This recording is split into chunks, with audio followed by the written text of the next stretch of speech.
மாண்புமிகு பேரவைத் தலைவர் அவர்களே, 110 விதியின் கீழ் மாண்புமிகு முதலமைச்சர் விவசாயிகளுக்காகவும் நம்மளுடைய பெண்களுக்காகவும் கொண்டு வந்த முக்கியமான 3 அறிவிப்பு தமிழ்நாட்டின் ஒரு முக்கிய அறிவிப்பு. அதற்கு எங்களுடைய நன்றியை தெரிவித்துக் கொள்கிறேன். எங்களுடைய சகோதரர் பள்ளி கல்வித்துறை உயர்கல்வித்துறையுடைய 2 சகோதரர்களுக்கு என்னுடைய வாழ்த்துக்களை தெரிவித்து, பள்ளி கல்வித்துறையில் ஒரு முக்கிய பிரச்சனை, பொதுப்பணித்துறையும் பள்ளி கல்வித்துறையும் சேர்ந்து நேற்று கூட ரொம்ப நேரம் அமைச்சர் கூட பேசிட்டு இருந்தேன். அது முதலமைச்சரோட கவனத்துக்கும் கொண்டு வந்திருக்கோம். 234 சட்டமன்ற உறுப்பினர்களுக்கும் இந்த கவனத்தை ஒரு போர்க்கால அடிப்படையில் இந்த கவனத்தை கொண்டு வரும். பொதுப்பணித்துறையில பொதுவா பல்வேறு லீக்கேஜ்கள் இருந்தாலும் நெடுஞ்சாலைத்துறையில் எப்பயுமே பாத்தீங்கன்னா பேக்கேஜ் ஒர்க்னு சொல்லுவாங்க. அதே மாதிரி பொதுப்பணித்துறையில பினான்ஸ் செக்ரட்டரி லெவலில் பேசிட்டு இருக்கும்போது அதிகமான லீக்கேஜ் வருது. இந்த மெயின்டெனன்ஸ், அதாவது புதிய பள்ளிகள் கட்டணும், புதிய கல்லூரிகள் கட்டணும்னு ஒவ்வொரு சட்டமன்ற உறுப்பினர்களும் நாம் இங்க பேசிட்டு இருக்கோம். ஆனால் இதுவரைக்கும் கட்டிய பள்ளிகளா இருக்கட்டும், இதுவரைக்கும் கட்டிய கல்லூரிகளா இருக்கட்டும், அதுவும் முக்கியமாக அரசு கல்லூரிகள், அரசு பள்ளிகள்ல மிகப்பெரிய ஒரு பிரச்சனை இன்றளவுக்கு இருக்கு. இது கடந்த ஆட்சி, போன ஆட்சி, 50 வருட ஆட்சி நான் இப்ப பேச வரல. இப்ப நாம் சரி செய்ய வேண்டிய மிகப்பெரிய கடமை, முக்கியமா சட்டமன்ற உறுப்பினர்கள் நாம் சரி செய்ய வேண்டிய கடமை என்னன்னா, பொதுப்பணித்துறை கடந்த 30 நாட்களாக ஒரு சென்ட்ரலைஸ்டு டேட்டாவை எடுத்துட்டு இருக்கோம், தகவல்களை எடுத்துட்டு இருக்கோம். இதற்கு முன்பு அது இல்ல. அதை ஒரு சென்ட்ரலைஸ்டு டேஷ்போர்ட்ல கொண்டு வந்துட்டு இருக்கோம். அதாவது பொதுப்பணித்துறையின் கீழ், அதாவது ஒரு பள்ளி சரியில்லை, ஒரு கட்டிடம் சரியில்லை அப்படின்னு பல்வேறு பிரச்சனைகள் தமிழகம் முழுவதும் வந்துட்டு இருக்கு. அதுல உடனடியாக கல்வித்துறை அமைச்சர்கிட்ட அது கவனம் போகும். ஆனால் ஒவ்வொரு பள்ளியோடைய பில்டிங்கோடைய பொறுப்பு, மெயின்டெனன்ஸோட பொறுப்புங்கிறது பொதுப்பணித்துறை பிடபிள்யூ கண்ட்ரோல்ல வருதுங்கிறத இந்த அவையில நான் பொதுமக்களுக்கு நான் பதிவு பண்றேன். அதுல கிட்டத்தட்ட 6279 உயர்நிலை மற்றும் மேல்நிலை பள்ளிகள் நம்ம கிட்ட பொதுப்பணித்துறை கிட்ட கொடுத்திருக்காங்க. 177 கலைக்கல்லூரிகள், ஆர்ட்ஸ் காலேஜ், 11 பொறியியல் கல்லூரிகள், இன்ஜினியரிங் காலேஜஸ், 55 தொழில்நுட்ப கல்லூரிகள், 98 தொழில் பயிற்சி நிறுவனங்கள், மொத்தம் 6620 கல்வி நிறுவனங்கள். இது மாண்புமிகு முதலமைச்சர்கிட்டையும் பினான்ஸ் மினிஸ்டர்கிட்டையும் பினான்ஸ் செக்ரட்டரியும் மிகப்பெரிய ஒரு கலந்துரையாடலை நாங்க கொண்டு வந்தோம். இதுல என்ன பிரச்சனை அப்படின்னா, இதோடைய மெயின்டெனன்ஸ், அதாவது பில்டிங் சரியில்லை. இது என்னுடைய வாழ்க்கையிலேயே நான் அனுபவிச்சிருக்கேன். நான் அரசு பள்ளியில படிச்சிட்டு இருக்கும் பொழுது 10th இருந்து 11th திருச்சியில BHL உடைய கவர்மெண்ட் ஸ்கூல்ல நான் படிச்சிட்டு இருந்தேன். 11th ஸ்டாண்டர்ட்ல மழை பெய்யும் போது அந்த பில்டிங் இடிஞ்சு விழுந்துருச்சு. சோ அத 11th ஸ்டாண்டர்ட் முடிஞ்சு நான் 12th ஸ்டாண்டர்ட் முடிகிற வரைக்குமே அந்த பில்டிங் கட்டப்படல.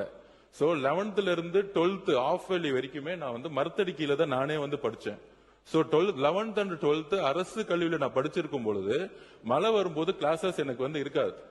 சோ அப்போ திருச்சி BHL ஸ்கூல்ல நான் படிக்கும் பொழுது கிட்டத்தட்ட 18ல இருந்து 20 மாசம் மரத்தடி ஸ்கூல்லயே நான் படிச்சு வளர்ந்திருக்கேன். அது என்னுடைய அனுபவம். இந்த அனுபவம் இன்னைக்கும் அரசு பள்ளியில் இருக்கக்கூடிய மாணவர் மாணவிகளுக்கு இருக்கு. அதுலயும் குறிப்பா பாத்தீங்கன்னா, நான் படிச்ச ஸ்கூல்ல டாய்லெட் வசதி கிடையாது. நான் படிச்சிருக்கும் பொழுது வெளியில தான் அப்ப யூஸ் பண்ண வேண்டியது இருக்கும். அதே மாதிரி இன்னைக்கு சர்வே எடுத்துட்டு இருக்கோம். சர்வே ரிப்போர்ட் கிட்டத்தட்ட 40% தான் முடிஞ்சிருக்கு. ஏன்னா அதுக்கு முன்னாடி சர்வே ரிப்போர்ட்ஸ் இல்ல. ஒருங்கிணைந்து பள்ளி கல்வித்துறையிலும் சரி, பொதுப்பணித்துறையும் சரி ஒரு சர்வே ரிப்போர்ட் இல்ல. எங்களுடைய சிஇ கிட்ட நாங்க ஒர்க்க கொடுத்திருக்கோம். இங்கதான் மேலதான் செகண்ட் ஃப்ளோர்ல உட்கார்ந்துருக்காங்க. அவங்களோட ரிப்போர்ட்ஸ் வரதுக்கு இன்னும் ஒரு 2 மாசம் கூட ஆகும். ஸ்பீடா எடுத்துட்டு இருக்கோம். முக்கியமாக பெண்கள் படிக்கக்கூடிய நிறைய பள்ளிகள்ல டாய்லெட்டே கிடையாது. வாட்டர் டேங்க் சரியா மெயின்டைன் பண்ணப்படல.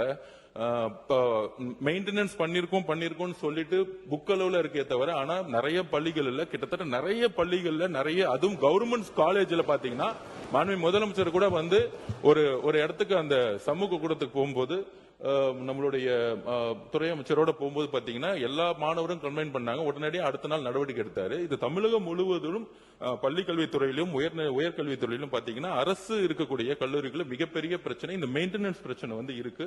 அதுக்கான பட்ஜெட் இப்ப அலாட் பண்ணிருக்காங்க. பட் ஆனா எல்லா சர்வேவும் எடுத்து முடிச்ச பிறகு அந்த பட்ஜெட்டை கரெக்டா நம்ம மெயின்டெனன்ஸ் பண்ணுங்கிறதா நம்மளுடைய குறிக்கோள். அதுல சட்டமன்ற உறுப்பினருடைய ஒரு வேண்டுகோள் என்னன்னா, நீங்க உங்ககிட்ட நாங்க வந்து அந்த கணக்கெடுப்பு எடுத்து உங்ககிட்ட நாங்க வந்து மாண்புமிகு முதலமைச்சர் ஒத்துருக்காரு, உங்ககிட்ட கணக்கெடுப்பு கொடுத்துருவோம். எத்தனை உங்களுடைய சட்டமன்ற தொகுதியில் எத்தனை ஸ்கூல்ஸ் வந்து கவர்மெண்ட் ஸ்கூல்ஸ் இருக்கு, எத்தனை காலேஜஸ் இருக்கு, எத்தனை பெண்கள் படிக்கக்கூடிய ஸ்கூல்ஸ் இருக்கு, நீங்க எங்களுடைய அரசு உயர் அதிகாரிகள் சிஇ அவர்களோ அங்க இருக்கக்கூடிய அதிகாரிகளோ போய் என்னதான் டேட்டா கொடுத்தாலும் எந்த இடத்துலயும் மெயின்டெனன்ஸ்ல ஊழலே இருக்கக்கூடாது மாண்புமிகு முதலமைச்சர் உத்தரவிட்டு இருக்காரு.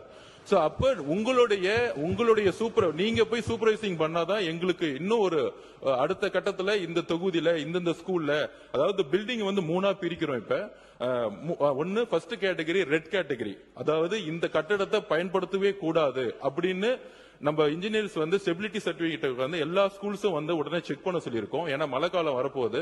அப்ப நீங்களும் போய் ஆய்வு பண்ணிட்டு வரும் பொழுது இந்த பில்டிங்ல ஸ்டெபிலிட்டி, இந்த பில்டிங் ஸ்டெபிலிட்டி இல்லைன்னா இம்மீடியட்டா அந்த இடத்துல ஒரு ரெட் ஸ்டிக்கர் ஒட்டி சீல் வச்சிருவோம்.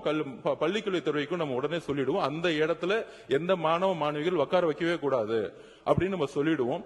அடுத்தது வந்து எல்லோ ஸ்டிக்கர், இந்த இடத்த வந்து ஸ்டெபிலிட்டி வந்து உடனே பண்ணி ஆகணும் அப்படிங்கிற ஒரு எல்லோ கலர் ஸ்டிக் ஒட்டிடுவோம். சோ ரெட் ஸ்டிக்கர்ல வந்து நம்மளுடைய பிடபிள்யூடி ஸ்டிக்கர் ஒட்டிட்டு அந்த இடத்துல யாருமே யூஸ் பண்ண முடியாத அளவுக்கு சீல் வச்சிருவோம். இது வரைக்கும் பிடபிள்யூடி டிபார்ட்மெண்ட் அது பண்ணதில்ல. அடுத்தது எல்லோ ஸ்டிக்கர், அடுத்தது கிரீன் ஸ்டிக்கர்னா இந்த பில்டிங் அடுத்த ஒரு 5 வருஷத்துக்கு எந்த பிரச்சனை இல்ல, இங்க நல்லா இருக்குங்கிற மாதிரி ஒரு 3 ஸ்டிக்கரை கொண்டு வந்து வச்சுட்டு அதை வந்து சட்டமன்ற உறுப்பினர்கள் உங்ககிட்டயும் நாங்க வந்து அந்த டேட்டாவை கொடுத்துருவோம், பள்ளி கல்வித்துறையிலும் கொடுத்துருவோம். இதற்கு முன்னாடி வந்து இந்த அணுகுமுறை கிடையாது. இதற்கான பட்ஜெட் வந்து அதுக்கான பட்ஜெட் வந்து உண்மையா என்ன தேவையோ அதுக்கான ப்ரிப்பேர் பண்ணப்படும். புது ஸ்கூல்ஸ் புது காலேஜஸ் கட்டுறதோட கிட்டத்தட்ட 6620 கல்வி நிறுவனங்கள் நம்ம கிட்ட நம்ம குழந்தைங்க படிச்சிட்டு இருக்காங்க. அதை பள்ளிக்கல்வித்துறையிடம் அமைச்சர்கிட்டையும் உயர்கல்வித்துறையும் ஆல்ரெடி நம்ம வந்து பேசிட்டு இருக்கோம்.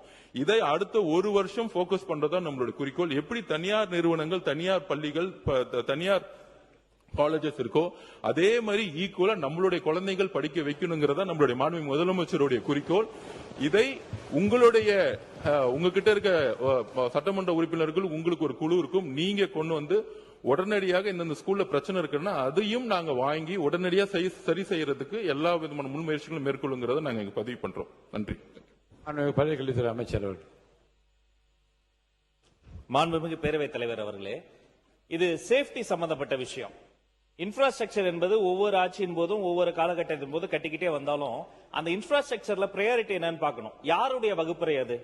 பெற்றோர்களுக்கா, ஆசிரியர்களுக்கா, இந்த துறைக்கா? அது அந்த மாணவ மணிகளினுடைய வருங்காலத்திற்கான வகுப்பறை. இன்ஃபேக்ட் நான் ஃபர்ஸ்ட் நான் முதலில் கையெழுத்து போட்டது, நான் போட்ட முதல் கையெழுத்து பூட்டப்படக்கூடிய கதவுகளுடன் கூடிய மாணவிகளுக்கான கழிப்பறைக்கு தான் நான் முதலில் கையெழுத்து போட்டேன். அது இந்த நாட்டினுடைய மிக முக்கியமான தேவை. நல்லா யோசிச்சு பார்க்கணுங்க. இருக்கக்கூடிய உறுப்பினர்கள், நிறைய உறுப்பினர்கள் இந்த கோரிக்கை எல்லாம் வச்சீங்க. ஒரு வகுப்பறையே இல்லாத கழிப்பறை இருக்குன்னு வைங்களேன், அதுக்கு கூட ஒரு யூஸ் இருக்குங்க. அதை நீங்க பப்ளிக் டாய்லெட்டா யூஸ் பண்ண முடியும். ஆனா சரியான ஒரு கழிப்பறையே இல்லாத வகுப்பறையில எந்த பயனும் இல்ல. பல மணி நேரம், 7 மணி நேரம், 8 மணி நேரம் எங்களுடைய மாணவிகள் அவர்களுடைய இயற்கை உபாதையை அடக்கி கொண்டு இதன் மூலமா அவர்களுடைய போக்கஸ் மிஸ் ஆகும், ஹெல்த் என்ன ஆகும், மாதவிடாய் நேரத்தை நீங்க கணக்குல எடுத்துக்கணும். அப்ப இதையெல்லாம் கருத்தில் கொண்டு கடந்த சில தினங்களாக நானும் மாண்புமிகு பொதுப்பணித்துறை அமைச்சர் அன்பு சகோதரர் ஆதவும் தீவிரமாக இதை குறித்து ஆலோசனை செய்தோம். அதே சமயம் ஒரு ஒப்பாய்வு நாங்க வந்து மேற்கொண்டோம்.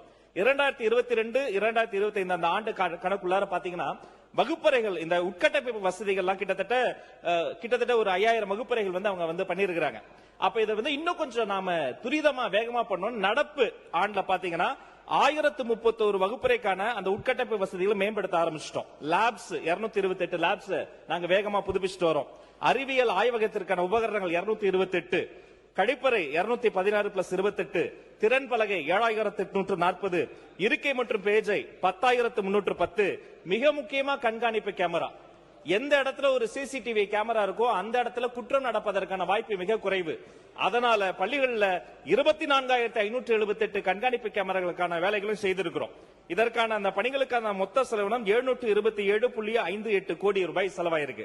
ஆனா நான் இந்த மாமன்றத்தின் மூலமா உங்க மூலமா என்னுடைய அன்பு நண்பர் பொதுப்பணித்துறை அமைச்சர் நான் வைக்கிற கோரிக்கை என்னன்னா, ஏதேதோ டிபார்ட்மெண்ட்ல எல்லாம் வெள்ளை அறிக்கை கொண்டு வரீங்க, இது என் குழந்தைகளோட உயிர் சம்பந்தப்பட்ட விஷயம்.